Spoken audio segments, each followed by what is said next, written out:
Muy buenas tardes. A continuación me permito emitir la defensa de mi ficha de control técnico. Se requiere investigar las líneas jurisprudenciales porque es un caso complejo para el estudio actualizado de estándares de jurisprudencia constitucional y de esta manera establecer precedentes jurisprudenciales de litigio sólido en el ámbito constitucional. Dentro de el punto arquimédico de las sentencias, la 1095-20-EP22 del número de caso 9287 y 2019 01719 de fecha 24 de agosto de 2022, su jueza ponente la doctora Daniela Salazar Marín acepta parcialmente la acción de protección, los legitimados activos del señor Robinson Alfredo Orellana Parra y los legitimados pasivos del gobierno autónomo descentralizado del Cantón Durán, así como la Procuraduría General del Estado. Dentro de los hechos relevantes encontramos que el 11 de septiembre de 2019 el actor presenta la acción de protección en el GAD ante el juez constitucional en el Cantón Durán, el cual le niega las medidas cautelares y la acción de protección el 1 de octubre de 2019, de lo cual apela, y en la Corte Provincial de igual manera el 13 de marzo de 2020 le rechazan la apelación de la acción de protección, razón por la cual presenta la acción extraordinaria de protección y alega violación a la seguridad jurídica y determina que el actor que las sentencias de la primera y segunda instancia carecen de motivación, y alega además la violación de la seguridad jurídica toda vez que ha presentado como precedente la sentencia 375-17 CEP-CC, dentro de la cual no se ha tomado en cuenta ni se ha motivado dentro de las sentencias determinadas. Las partes demandadas alegaron el principio de subsidiariedad, alegando que no se han agotado las instancias administrativas y judiciales pertinentes, a lo cual también determinan que han actuado dentro de la normativa y en aplicación de la seguridad jurídica desde el artículo 58 de la LOCEP y su reglamento en el artículo 146 literal F. Dentro de los derechos que reclama está la tutela judicial efectiva, el artículo 76.7 literal L de la Constitución de la República, solicita la reparación respectiva, demanda el derecho a la igualdad. Dentro de los métodos de interpretación constitucional tenemos el método sistemático, el cual se puede notar en los párrafos 48 hasta el párrafo 53, donde la Corte procede a analizar la sentencia y los precedentes jurisprudenciales conforme a su derecho y el literal de la norma. También en los párrafos 65, 67, 71, 72, 76.7, 77, 79, se puede observar en especial en el párrafo 79, se puede observar cómo la Corte aplica el sistema de la función judicial, o sea, el método sistemático, para resolver sus problemas jurídicos, y recurre también a la jurisprudencia en los párrafos 104, 105, 106, 107, determinando la normativa vigente. En el párrafo 121 se refiere a la Ley Orgánica de Discapacidades a fin de determinar la responsabilidad y la repetición y en los párrafos 124 y 125 fundamenta la Ley Orgánica de Garantías Jurisdiccionales y Control Constitucional, utilizando el sistema de la función judicial para interpretar las circunstancias en la causa. También utiliza el método finalista, el cual se puede notar en el párrafo 81, al momento de aplicar el principio iurat novit curia, procede a redirigir su accionar frente a una eventual violación del derecho y la garantía de la estabilidad reforzada. Esto en cuanto a la discapacidad y la enfermedad catastrófica del demandante. También utiliza el método moderno del balanceo y utiliza los TEDs. En el párrafo 74 podemos notar que aplica el estándar de mayor probabilidad. Desde el párrafo 111 hasta el párrafo 116 realiza una subsución de la norma para finalmente, en base a un balanceo de las circunstancias, solucionar los problemas jurídicos planteados. Dentro de las citas jurisprudenciales, por su forma, tenemos de analogía permisiva, la cual se puede notar en el párrafo 106. Este párrafo procede a fundamentar en su jurisprudencia la sentencia 1067-17-EP20, que realza la protección a las personas que se encuentran en discapacidad, procediendo a la analogía de la causa con este precedente. De la analogía citada fundamenta los pagos por indemnizaciones diferenciadas conforme a la ley, citando el artículo 51 de la Ley Orgánica de Discapacidades. Respecto a las citas de orden de concepto común, en el párrafo 115 se cita un concepto lógico cuando la ley y los resultados de su inaplicación en la causa determina que al haber violación de una garantía de orden constitucional, refiriéndose a los artículos y a las normas aplicadas administrativamente por el GAD. Dentro de las citas retóricas podemos mencionar en el párrafo 124, es importante la fundamentación en la cual se basa a fin de trasladar la autoridad competente de la ejecución que se haga cargo del ejercicio de la repetición, porque este derecho acude a la elocuencia de la norma en su artículo 20 de la Ley Orgánica de Garantías Jurisdiccionales y Control Constitucional. Esto a fin de que se realice proceso administrativo por omisión del funcionario judicial del funcionario administrativo a cargo. Dentro de las citas analógicas por sus características, las citas analógicas en el párrafo 110 podremos notar que mediante esta cita procede y es posible establecer analogías o similitudes de circunstancias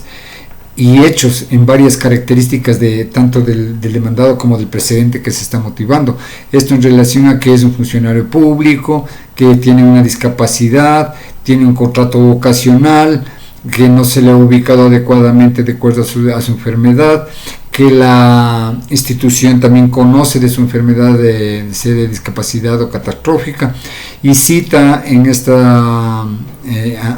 cita analógicamente la sentencia 258-15 CC, determinando que la causal invocada, esto es lo señalado en el artículo F del 146, no emite una razón aceptable para que se proceda a despedir a una persona discapacitada, lo cual en realidad es una analogía importante para el caso del señor Pérez, que nos va a ocupar más adelante. En las citas por sus características de carácter conceptuales encontramos en el párrafo 98.1, que se refiere al artículo 58, 146 del reglamento de la LOCEP. Estas citas enunciadas sobre la normativa fundamentan en el precedente jurisprudencial de la Corte respecto de la clase de contrato de la parte actora, esto es que es un contrato ocasional. En el párrafo 98.3 cita la observancia de la ley atribuyendo la voluntad de la autoridad sin aplicar los conceptos normativos y la correspondiente motivación que demandan los actos administrativos como los judiciales. En el párrafo 20 de igual manera conceptualiza la manera como la ley determina la indemnización que corresponde a la causa. Cita de su jurisprudencia la sentencia 1342-17 EP21, 1067-17 EP20, 689-19 EP20. De igual manera tiene en sus citas internas en el párrafo 13, cita la sentencia 367-19 EP20, en sus párrafos 24 y 26, también cita la sentencia 689-19 EP en sus párrafos 41 y 46, esto como precedente previa a su decisión. De las citas externas recurre a la Corte Interamericana de Derechos en el caso Forlán y Familiares versus Argentina, en sus excepciones preliminares, fondos, reparaciones y costas. De igual manera la motiva sus fundamentos en la Convención Interamericana para la Eliminación de todas las formas de discriminación contra las personas con discapacidad. Dentro del presente constitucional podemos determinar que la radio decidendi se encuentra en el párrafo 111.1, en donde se determina un precedente estricto bajo las circunstancias que describe el párrafo 111.1, donde se formula una regla precedente en el sentido de que la persona es empleado discapacitado con un contrato ocasional, la institución conoce su enfermedad, detención prioritaria y además no se le reubica conforme a su discapacidad, con lo cual cumple estrictamente con la analogía de este trabajo. En la suma de estas tres reglas deduce que la motivación del reglamento aplicado no es pertinente a la causa. De esto debemos determinar que si cumple los requisitos de un presidente, pues si cumple los requisitos de un presidente, ya que es una regla jurídica, está dentro de una decisión judicial, resuelve un problema jurídico, innova el derecho y tiene vincularidad. El grado de precedente es vinculante, lo podemos comprobar en el párrafo 123, en el que menciona que al ser un precedente vinculante se ordena su publicación por parte del Consejo Nacional de la Judicatura y el GAD de Durán deberá realizar seminarios de capacitación a sus empleados, a sus funcionarios públicos a fin de que observen el derecho a la protección laboral reforzada. El tipo de precedente es de carácter horizontal, que afecta a las cortes de la misma jerarquía de la Corte Constitucional, y vertical también, que en cuestiones de obligatoria su aplicación para los jueces inferiores de la justicia ordinaria en todos los órdenes jerárquicos de primera y segunda instancia. El obiter dictum se encuentra en el párrafo 12 hasta el párrafo 126.6, la decisión se encuentra en el párrafo 127, numerales 1 al 6, en el cual la Corte acepta parcialmente la acción de protección y ordena las reparaciones correspondientes. Dentro de las líneas jurisprudenciales determinamos que el problema jurídico es la protección laboral reforzada. El punto arquimédico es la sentencia 1095-20-EP22, que crea el precedente de incapacidad sin importar dónde se contrajo la enfermedad catastrófica en este caso. La fundadora es la sentencia 08013-CC, que establece que se podrá despedir a una persona con VIH y lo cataloga como una enfermedad catastrófica. La consolidadora, la 2848-18-EP24, que reconstruye los fundamentos de la sentencia fundadora de línea respecto al bajo rendimiento por salud y defiende el derecho a la igualdad. En este aspecto tenemos una modificadora, que es la 375-17-EP21, que analiza a las personas con enfermedad profesional catastrófica contraída durante el trabajo. También tenemos en la línea jurisprudencial la sentencia reconceptualizadora, que es la 048-17-CC, que modula el artículo 58 y el artículo 143 de la LOCED, estableciendo la estabilidad por contrato ocasional en personas de discapacidad hasta que exista un nombramiento definitivo. De tal razón que la sentencia dominante es la 1095-20-EP22, en el que hay un precedente que lo considero estricto para que se pueda considerar en la causa del señor Pérez. Con los datos expuestos en esta ficha, la sentencia sí respeta los lineamientos constitucionales, toda vez que los interpreta al tenor de su literal, recurriendo incluso al derecho comparado y su jurisprudencia a fin de establecer justicia mediante la ponderación del fin de la norma. En la sentencia determinada sí aporta al bloque de constitucionalidad al crear un precedente para la defensa de las personas con enfermedades catastróficas, independientemente de dónde se contrajo la enfermedad. En el número 3, la sentencia analizada aporta una línea jurisprudencial enmarcada en los preceptos generales de protección de las personas con enfermedades catastróficas, contribuyendo a la creación de un alegato formal y que en razón de las circunstancias es procedente su observación como precedente jurisprudencial obligatorio de protección para causas catastróficas. Finalmente, en la formulación de un criterio jurídico determinamos que el señor Juan Pérez ha laborado durante 8 años, fue diagnosticado con leucemia, presentó certificados médicos, el GAD lo despidió y bajo la figura de la ineficiencia laboral y